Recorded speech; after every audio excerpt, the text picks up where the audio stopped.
જામનગર શહેરમાં ખોડિયાર કોલોની વિસ્તાર પાસેથી જામનગર એસઓજી પોલીસે ચોક્કસ બાતમીના આધારે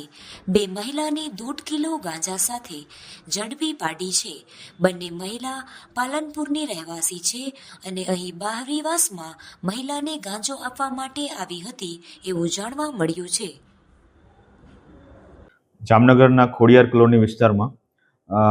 જામનગર જિલ્લા એસઓજીની ટીમ એટલે કે સ્પેશિયલ ઓપરેશન્સ ગ્રુપની ટીમને એક ચોક્કસ બાતમી મળેલી હતી કે એક પાલનપુરના બેન જામનગરના એક બેનને માદક પદાર્થનો જથ્થોનું પાર્સલ આપવા માટે આવી રહ્યા છે. તો આ ચોક્કસ બાતમીને આધારે જિલ્લા એસઓજીની ટીમ દ્વારા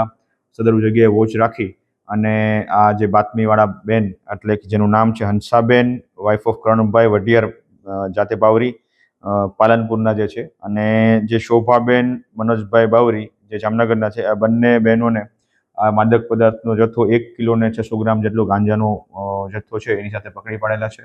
અને આગળની કાર્યવાહી માટે Jamnagar city C division police સ્ટેશનમાં